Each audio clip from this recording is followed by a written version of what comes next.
Hello and greetings to everyone. Myself Lokesh and you all are watching LTC tutorials. Today I am here with my new video on a very interesting topic of chemistry. And the topic for my today's video is Dobereiner's triads. We will learn about what is Dobereiner's triads in this video. So without wasting more time, let's start this topic. So आप सभी ये बहुत अच्छे से जानते होंगे कि हमारी सराउंडिंग्स में पाए जाने वाले मैटर मॉलिक्यूल्स, कंपाउंड्स और मिक्सचर्स से बने होते हैं और इन मॉलिक्यूल्स, कंपाउंड्स और मिक्सचर्स में अलग अलग टाइप के एलिमेंट्स पाए जाते हैं.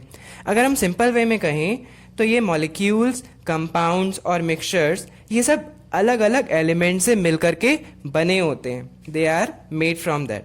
ओके, तो क्या आपने कभी सोचा है कि हमारे सराउंडिंग्स में पाए जाने वाले ये जो डिफरेंट एलिमेंट्स हैं इनका क्लासिफिकेशन किस तरीके से किया जाता होगा? जिस तरह से आप अपनी स्कूल की लाइब्रेरी में रखी बुक्स को देखते होंगे वहां पर बुक्स प्रॉपर तरीके से ऑर्डर में अरेंज करके रखी जाती हैं. इसी तरीके से साइंटिस्ट भी कई तरह के एलिमेंट्स को डिस्कवर तो करते जा रहे थे, बट साथ ही साथ वो इन डिस्कवर्ड एलिमेंट्स को प्रॉपर ऑर्डर में अरेंज करके रखना भी चाहते थे, जिससे कि उन डिस्कवर्ड एलिमेंट्स के बारे में आसानी से नॉलेज गेन की जा सके.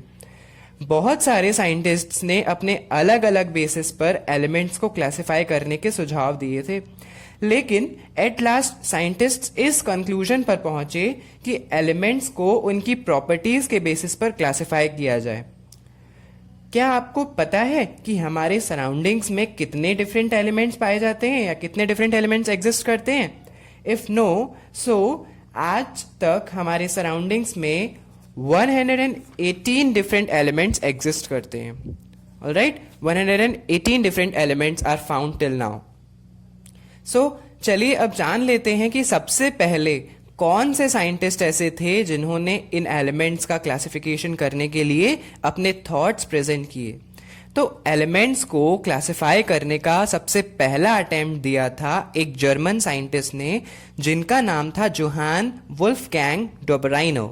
ओके, ये यूनिवर्सिटी ऑफ जेना में केमिस्ट्री और फार्मेसी के प्रोफेसर थे.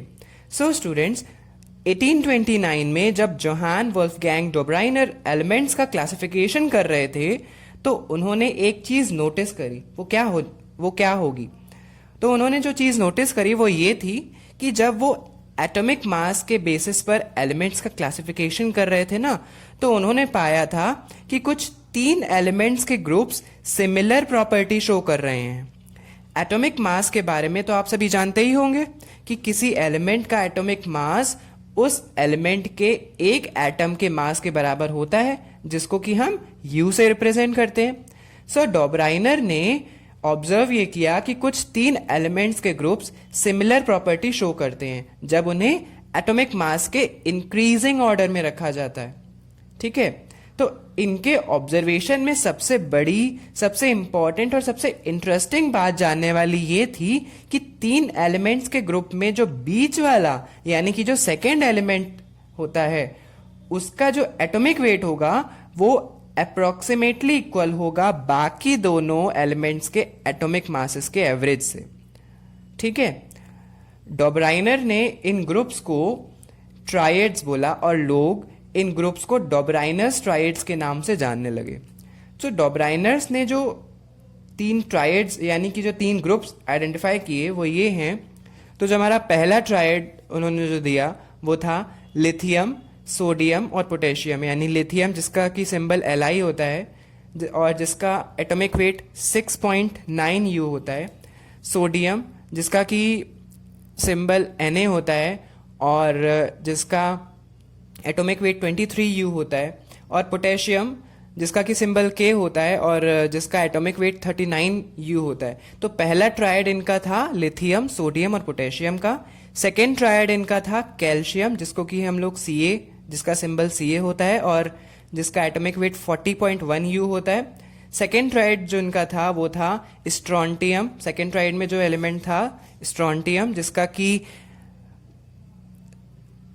जिसका कि सिंबल Sr होता है और जिसका एटॉमिक वेट जो है वो 87.6 U होता है. और बेरियम जिसका कि सिंबल Ba होता है और एटॉमिक वेट 137.3 U होता है। तो हमारे सेकेंड ट्रायड में कौन कौन से एलिमेंट्स थे? कैल्शियम, स्ट्रोंटियम और barium.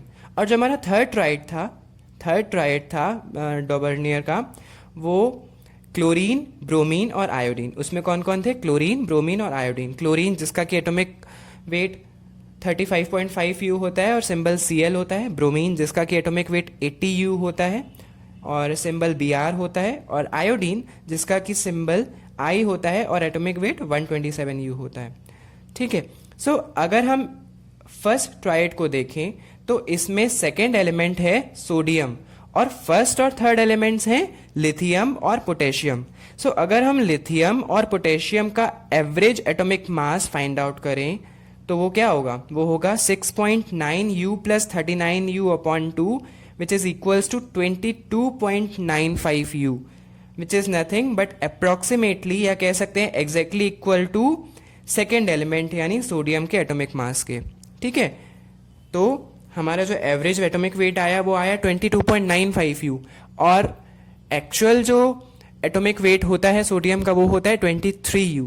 So we can say that the average atomic mass is approximately equal to the actual atomic mass of sodium. All right. अच्छा, in the same way, if we take a look at the second Dobereiner's triad, so in it the second element is strontium, and first and third elements are calcium and barium. So if we find out the average atomic mass of calcium and barium, so it will come out as 40.1 plus 137.3 upon 2 which is equals to 88.65 U, which is approximately equal to the atomic mass of second element, that is atomic mass of strontium. Alright. So और हमारा strontium का actual atomic mass होता क्या है? 87.6 U. ठीक है। तो it is approximately equal to the actual atomic mass of strontium. So this also happens in case of third Dobereiner's triad. Alright. So at last, if we talk about the laws of elements to be in triads, so that law states that when elements are arranged in the order of increasing atomic masses, so the atomic mass of middle element was approximately the mean of atomic masses of other two elements. Alright. But apart from this law, Dobereiner's law of triads have some limitations or disadvantages too.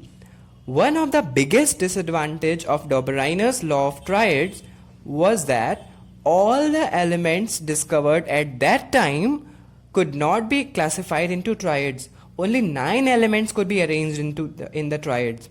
So for example, if we take a group of 3 elements which are nitrogen, phosphorus and arsenic, so since these 3 elements too have similar properties, but they can't be considered as Dobereiner's triads because the actual atomic mass of middle element, that is phosphorus, is much lower than the average atomic mass of nitrogen and arsenic.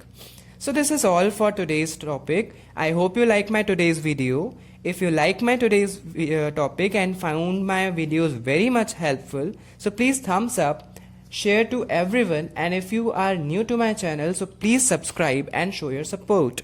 Thank you.